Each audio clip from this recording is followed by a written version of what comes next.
자, 일단 시험에 그 반드시 출제되는 부분 중에 하나는 위험을 분류하는 겁니다. 자, 위험을 분류하는 문제가 시험에 이제 반드시 출제가 되는데, 첫 번째는 이제 위험을 어떻게 분류하느냐, 이게 이제 어떤 위험의 종류로 이제 분류가 되느냐, 이 부분이 이제 첫 번째고요. 그 다음에 이제 보험으로 부보가 가능한 위험에 이제 뭐가 있느냐, 이런 내용들이 이제 시험에 거의 뭐 둘 중에 하나는 이제 반드시 출제가 되는 거죠. 자, 일단 보시면 경영위험하고 개인위험 이렇게 좀 구분을 좀 해볼 수가 있는데요. 자, 경영위험은 이제 기업의 위험 관리죠, 그렇죠? 그럼 기업의 위험 관리가 뭐 여러 가지 있습니다만 우리가 이제 그 보험의 그 관점에서 이제 바라보면 보험으로 이제 그 보장이 가능한 위험은 순수 위험이죠, 그렇죠? 예, 그래서 사람이 다치거나 뭐 재산에 어떤 위험이 있거나 배상 책임 위험이라든가 이런 위험 관리에 좀 집중이 된다, 이렇게 좀 보시면 되겠고, 자, 개인 위험은 주로 이제 그 사람과 관련된 위험이 대부분이잖아요. 그래서 이 보험 시장이 주된 관심이고, 여기도 이제 마찬가지로 어떤 재산 위험이나 배상 책임 위험이나 이런 위험들을 보험에서 좀 다루고 있죠, 그렇죠? 자, 그래서 우리 굳이 이제 좀 보자면 보험으로 보장이 가능한 위험은 두 개의 위험 중에서는 개인 위험이고요. 그 다음에 이제 경영 위험 중에선 순수 위험만이 보험으로 보장이 가능하다. 자, 그 다음에 재무적 손실을 야기하는 위험이 이제 재무적 위험, 그 다음에 재무적 손실이 없는 위험이 이제 비재무적 위험이 되겠는데, 그러니까 비재무적인 위험은 어떤 손실로 인한 고통 뭐 이런 것들이에요. 예, 그래서 사실 이제 재무설계사 입장에서는 이 재무적 위험이 주요 관심 사항이긴 하지만 고객과 좀 가까워지고 고객의 어떤 가려운 곳을 긁어줄 수 있는 부분은 비재무적인 위험이니까 그런 부분도 관심을 좀 가져야 되겠다라고 하는 이제 그런 측면이 있는 것이죠. 자, 그 다음에 또 봐야 될 게 정태적인 위험하고 동태적인 위험인데요. 이게 이제 사회 경제적인 변화하고 이제 그 밀접하게 이제 관련이 있으면 동태적인 위험, 그 다음에 관련이 없으면 이제 정태적인 위험입니다. 자, 그래서 일단 경제사회의 동태적인 변동, 뭐 그러니까 예를 들어서 우리 뭐 과거에 저 어렸을 때만 해도 어디 소풍 간다, 어디 놀러 간다 그러면 필름 사가지고 우리 그 필름 카메라에다 이제 꽂아서 사진 찍고 그랬는데, 지금은 이제 그런 카메라들이 거의 다 사라지고 우리 전문가들만 찍고요. 지금 이제 우리 디지털 카메라를 지나서 지금 휴대폰이 더 각광을 받고 있죠, 그렇죠? 그래서 이런 변화들이 생길 줄은 전혀 예상을 못했겠죠. 그래서 사양 산업이 되는 데도 있고 잘 되는 산업도 있고 이렇게 바뀐단 말이에요. 그래서 우리 동태적 위험 같은 경우는 한쪽은 경제적 손실, 한쪽은 경제적인 이익, 이렇게 이제 되기 때문에 이런 것들을 어떻게 뭐 민영보험에서 어떻게 해결을 할 수가 없다는 거죠.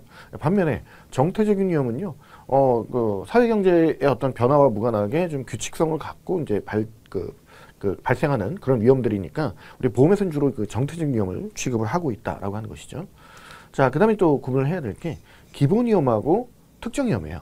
그러면 어떤 불확실성의 원천이나 영향이 사회 전반에 걸쳐서 나타나는 것, 이게 이제 기본 위험인데, 대표적인 게 뭐 실업이라든가 뭐 전쟁, 뭐 인플레이션, 뭐 지진, 홍수, 뭐 이런 것들입니다. 이런 것들은 나한테만 일어나는 게 아니라 사회 전반에 걸쳐서 일어난다라고 하는 거죠, 그렇죠?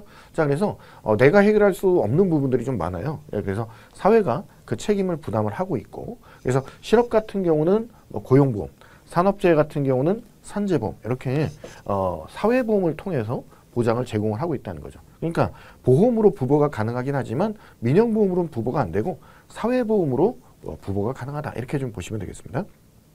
자, 특정 위험은요, 이 불확실성의 원천이 개인적인 사건이죠, 그렇죠? 예, 뭐 예를 들어서 자동차 화재라든가 뭐 주택 화재라든가 뭐 이런 것들, 그런 것들이 이제 특정 위험에 해당이 되겠고요.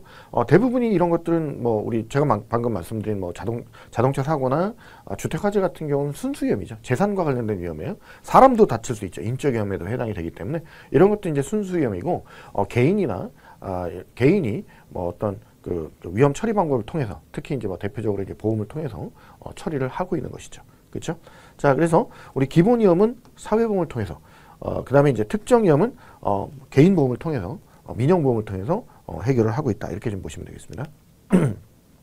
자, 그 다음에 객관적으로 측정할 수 있는 위험을 객관적인 위험이라고 하고요. 그 다음에 이제 사람마다 위험으로 볼 수도 있고 아닐 수도 있고 주관에 따라 좀 다르게 평가되고 있는 것이 주관적인 위험이죠. 자, 그러면 우리 보험 제도의 대상이 되는 것은 당연히 측정이 가능한 객관적인 위험입니다, 그렇죠? 자, 그 다음에 이제 순수위험과 투기적 위험, 요거는 이제 뭐예요? 우리 순수위험은 이제 사고가 발생하면 손해만 생기는 위험, 요게 이제 순수위험입니다. 그러니까 뭐 사망, 질병, 화재, 뭐 자동차 사고 뭐 이런 것들이 다 순수위험에 해당이 되는 것이고, 투기위험은요, 이게 손해를 야기할 수도 있지만 이익이 생길 수도 있는 거예요. 그러니까 이제 도박이라든가 뭐 이런 것들이 대표적인 투기 위험이죠, 그렇죠? 그러면 우리가 여기서 보험 대상이 되는 것은 당연히 순수 위험이 되겠습니다. 자, 그럼 이제 순수위험은 조금 더 구체적으로 좀 들어가 보시면요. 일단 순수위험은 이렇게 분류합니다. 우리 인적위험, 그다음에 재산위험, 배상책임위험, 인재배 이렇게 세 가지로 구분하는 거죠. 인재배, 인적위험, 재산위험, 배상책임위험 이렇게 세 가지 형태로 좀 구분을 좀 하고 있고요.